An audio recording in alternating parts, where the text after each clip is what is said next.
ہم نے 12 مانے، 12 کے 12 محمد. کسی کے مذہب پہ اعتراض نہیں کروں گا، کسی کے فرقے پہ تنقید نہیں، لیکن دنیا نے 12 کی ضد میں 4 مانے اور وہ چاروں بنائے گئے. ان میں سے ایک بھی سید نہیں، ان میں سے ایک نے بھی نبی کو دیکھا نہیں. پہلے نے حلال کیا، دوسرے نے حرام کر دیا، تیسرے نے مستحب کیا، چوتھے نے واجب کر دیا. ان 4 میں شریعت بدلی، 12 میں شریعت نہیں بدلی. چلے میں بات آسان کر دیتا ہوں میرے اہل سنت بھائیوں تک عقلی حقائق پہنچانے کے لیے جملہ کہوں. ان 4 میں سے پہلے امام میرے اہل سنت بھائیوں کے امام ابو حنیفہ. میں تقابل نہیں پڑھنے لگا اور نہ ہی میرا کوئی موڈ ہے کہ میں ان اماموں کا تقابل اپنے اماموں سے پڑھوں، کیونکہ نوکروں کا مقابلہ سرداروں سے نہیں ہوتا.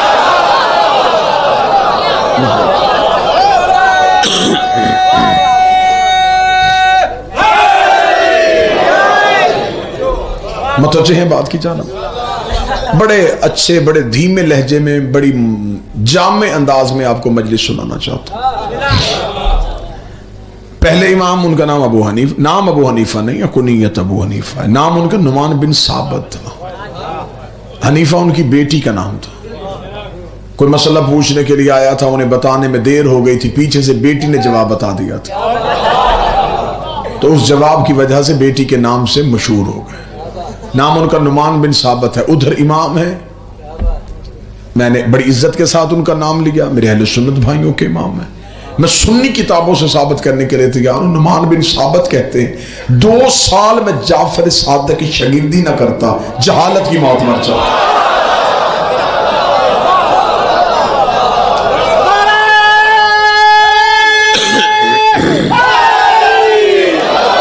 اب فیصلہ آپ خود کریں کہ ادھر شاگرد ہے، ادھر استاد ہے.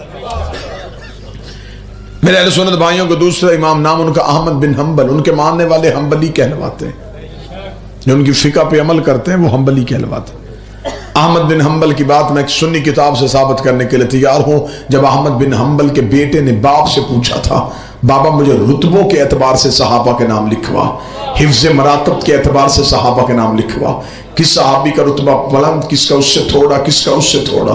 باپ نے بیٹے کو نام لکھوانے شروع کی کہ 3 خلفاء کا نام لکھوایا، علی کا نام چھوڑ دیا، 10 نام اور لکھوا دیے، 13 نام ہوئے. بیٹے نے کاغذ قلم زمین پہ پھینک کے کہا، بابا ہر نام کے بعد سوچتا رہا اب علی کا نام آئے گا، اب علی کا نام آئے گا، اب علی کا نام آئے گا.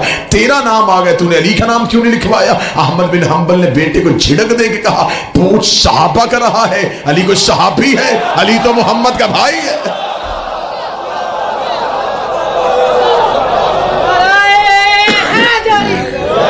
علی صحابی نہیں، علی مصطفیٰ کا بھائی ہے.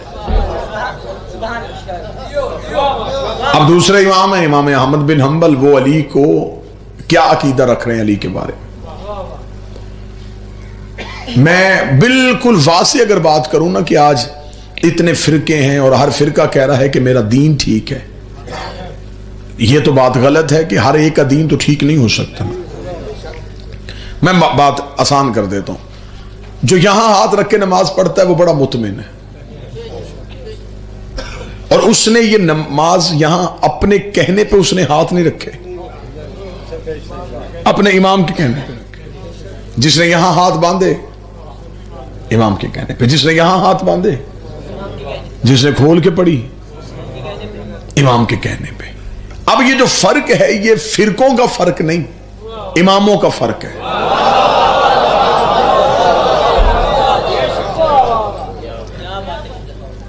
اچھا، یہ نماز وہ کام ہے جو دن میں نبی 5 دفعہ کرتے تھے اور چھپ کے نہیں کرتے تھے، ظاہراً لوگوں کے سامنے کرتے تھے. جو کام دن میں نبی نے 5 دفعہ کیا، امت کو ابھی تک وہ پتہ نہیں چلا کہ کیسے کرتے تھے. غدیر تو ایک دن آیا تھا،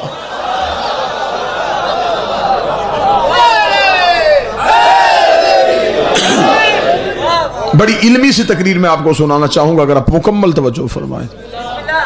آپ کن لوگوں سے علی ولی اللہ منوا رہے ہیں؟